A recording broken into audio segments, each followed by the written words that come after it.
Quer dizer que a gente se encontrou novamente. We'll meet again. Right.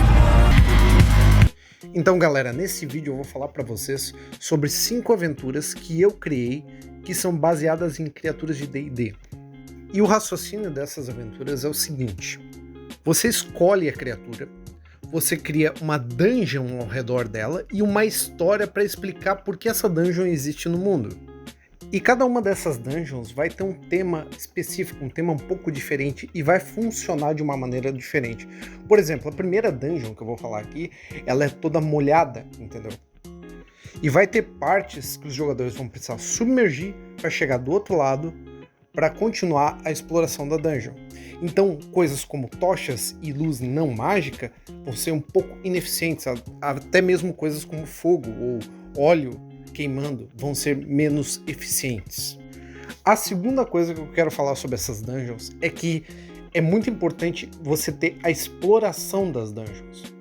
Ou seja, nem todas as salas precisam ter combate. Algumas salas podem ter só informações, outras só tesouro, outras só uma sala vazia, e as outras podem ter os combates. Então, assim, ó, toda essa tensão de a gente vai ou não vai encontrar um monstro é muito importante. E também para a dungeon não parecer tão pequenininha, entendeu? Porque, por exemplo, uma dungeon com 5 encontros perde a verossimilhança de tu ter 5 salas uma do lado da outra, entendeu? Então tu tem que ter pelo menos a cada 2 salas um encontro, entendeu? A cada 3 salas um encontro.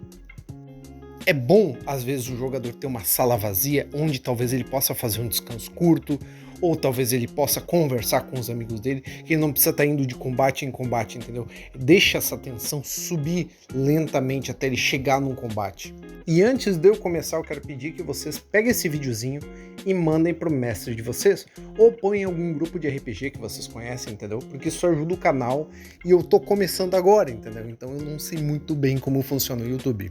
Então, 2 dessas dungeons eu já mestrei, e 2 e 3 dessas dungeons eu ainda vou mestrar. Então, se você é o meu jogador, você só olha as 2 primeiras, tá? Não olhe a terceira, por favor. Então, a primeira dungeon eu criei baseada em um abolete. Essa dungeon eu já mestrei. O abolete é uma criatura marítima que, com o toque dos tentáculos dele, ele controla as outras pessoas, outras criaturas.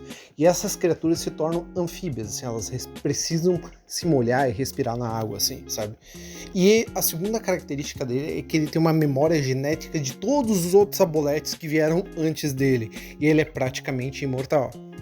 Então a história que eu criei foi que, ao invés de matar o abolete, os aventureiros, muito no passado, prenderam o abolete numa caverna submersa e fizeram uma porta de pedra. Essa caverna, com o tempo, secou, ou seja, ficou até tipo um tornozelo de água, entendeu? E com um terremoto recente, essa porta de pedra deu uma rachada e as proteções místicas que impediam o abolete de projetar a mente dele desapareceram. Então agora ele projeta a mente dele para a cidade mais próxima, criando cultistas. Esses cultistas têm um único objetivo: libertar o abolete. Então eles vão conseguir materiais de construção, picaretas, essas coisas para quebrar essa porta ou para fazer um caminho que possa libertar o abolete. E essa dungeon, como eu falei, ela é parte submersa, ou seja, algumas partes você tem água pelo joelho, outras partes é mais seca e outras partes você tem que mergulhar para chegar em outras salas. Esse abolete vai ter outros tipos de criaturas marinhas que são tipo uma ecologia nessa dungeon, que ele vai controlar elas para poder abrir esse buraco e ele poder fugir. Na época eu usei Shoggoths e elementais da água e outros tipos de criaturas marítimas, tipo polvo gigante, assim, entendeu? Numa piscina de água salgada. Um dos grandes desafios dessa aventura é o quê? É você lidar com as pessoas comuns, commoners, que estão sendo controlados pelo abolete e não têm vontade própria. Ou seja, eles podem atacar vocês à vontade e vocês, os jogadores, devem contê-los, entendeu? Isso aumenta um grau de dificuldade na dungeon. A segunda aventura é baseada em uma medusa. Na verdade, essa aventura foi originalmente criada para uma elfa que era deformada por causa do excesso do uso de magia. Porém, eu acho que Medusa encaixa muito melhor nessa aventura. Ela se chama o Labirinto de Espinhos, que imagina que fosse uma rainha élfica que ela era muito vaidosa e teve muitos amantes durante toda a vida, sempre partindo do coração deles. Até que com o uso da magia ela foi amaldiçoada e se tornou uma medusa.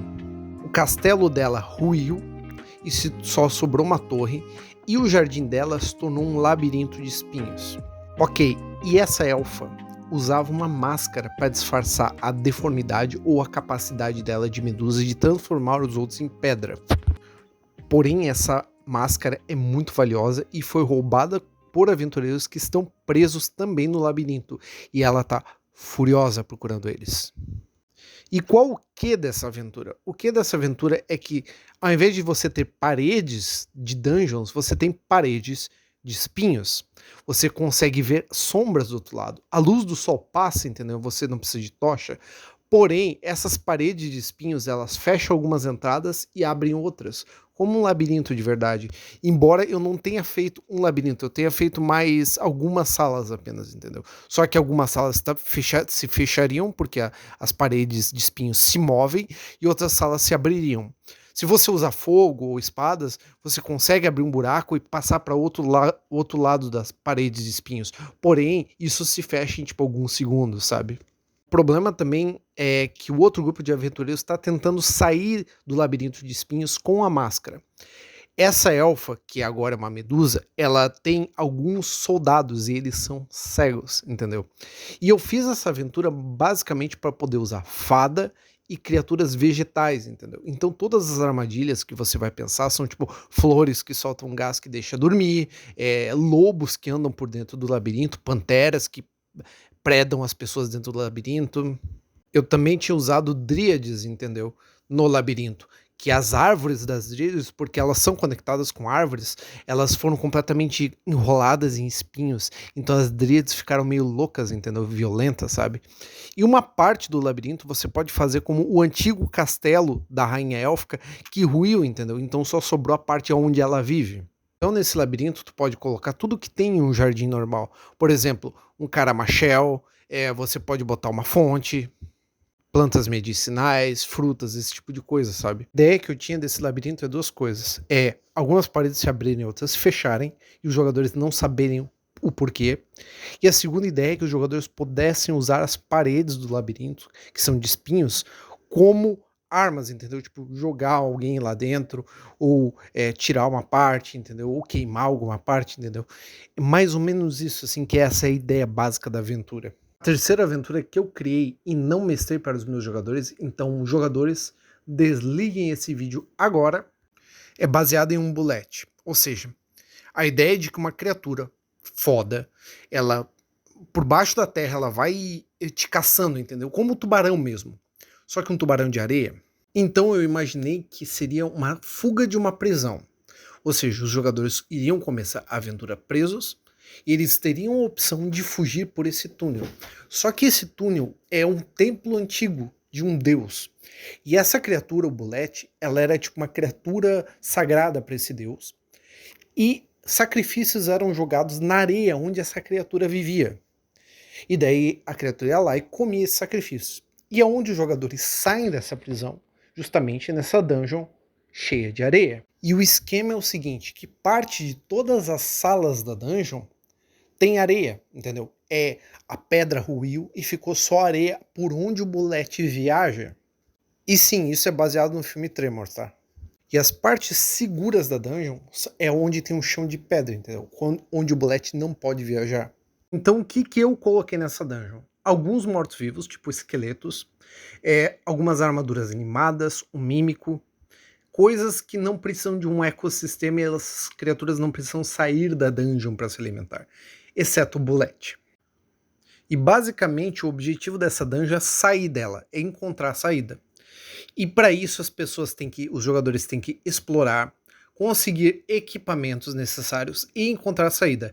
Essa dungeon teria, na minha concepção, duas saídas. Uma que foi desabada pelas pessoas que venceram esses cultistas, esses adoradores de algum deus da areia. E a segunda saída seria uma porta secreta em algum lugar. E para isso os jogadores teriam que explorar a dungeon. Uma das ideias que eu coloquei nessa dungeon é que esse deus esquecido teria um tipo de artefato ou item mágico ali. Pode ser um cajado, pode ser uma espada, pode ser uma armadura, alguma coisa mais específica desse deus, entendeu? Que eles possam usar em algumas outras aventuras. Então, a terceira e quarta aventuras, elas são baseadas numa ideia só, que é a ideia de contos de fadas transformadas em aventuras de D&D. Eu já fiz a aventura da Branca de Neve, mas a aventura do Pinóquio eu ainda não fiz, mas eu quero fazer. A história da Branca de Neve ela precisa ser mudada um pouquinho.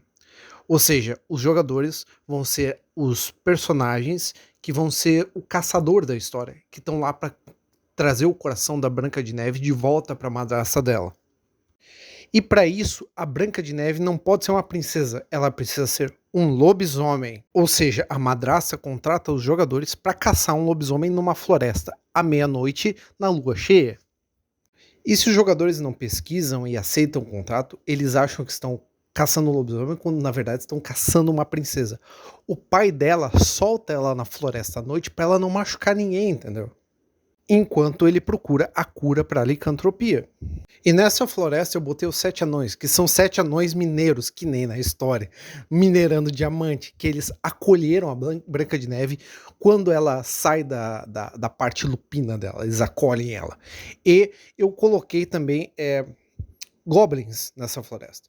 Esses goblins querem capturar a Branca de Neve para usar ela como uma arma de guerra, entendeu?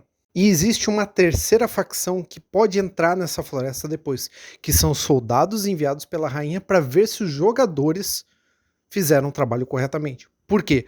Porque no momento que eles matam a Branca de Neve, o que acontece? Eles são culpados de matar a princesa. Então esses soldados vão lá e executam eles, entendeu? O que eu fiz nessa floresta? Eu fiz o acampamento dos goblins com algumas vítimas deles, que eles comem carne humana. Eu fiz a matilha de lobos, que a Branca de Neve guia quando ela está na sua forma híbrida, entendeu? Eu também fiz a toca do lobisomem. E eu também fiz a mina dos anões, que os anões, na verdade, eles se trancam para não ser atacados à meia-noite, porém, durante o dia eles andam nessa mina. E essa mina tem algumas armadilhas, alguns hazards, alguma coisa. Os anões, eles são neutros, entendeu? Eles não sabem que os jogadores são bonzinhos. Então eles podem lutar com os jogadores também. E basicamente essa é uma dungeon baseada num conto de fadas, entendeu? E os jogadores eles vão ficar muito excitados quando eles souberem que eles estão jogando o conto de fadas, entendeu? Porque eu falei isso mais ou menos por cima para um jogador meu e ele achou muito doido. E a última que eu faria, que eu não fiz ainda, é a do Pinóquio. Basicamente, um grupo de salafrários, bandidos, ele está pegando crianças e transformando em burros para vender, entendeu? Eles fazem isso usando uma fonte, como no livro do Pinóquio, entendeu? Só que esse Pinóquio, ele é um golem de madeira. E o pai dele é um mago chamado Gepeto, entendeu? Então ele vai para essa dungeon junto com essas crianças, está sendo usado de trabalho por esses bandidos, entendeu? Nessa fonte, que são transformados em crianças. Então você pode fazer uma dungeon completa sobre essa fonte e pode fazer uma história de crianças desaparecendo, sabe? E isso ia ficar muito legal porque eles iam saber que eles estavam jogando Pinóquio. E daí quando eles derem de cara com um golem gigante de madeira, eles vão ficar... Ou eles vão lutar com ele, ou ele vai se tornar um menino de verdade, entendeu? Alguma coisa nesse nível. Eu também tive uma ideia de que a fada azul poderia ser uma estátua dentro da dungeon. Entendeu? Poderia ser um item mágico, sabe? A fada azul. O grilo poderia ser uma criatura dentro da dungeon que imita a voz humana, sabe? Você pode pegar qualquer elemento do conto de fadas e transformar numa coisa de D&D. E eu acho isso muito legal. E cara, já tá 12 minutos esse vídeo e eu vou encerrar agora. Dá um like, se inscreve aí se você quiser mais ideias. Dá uma olhadinha nos meus outros vídeos também. E é isso aí, galera. Até a próxima.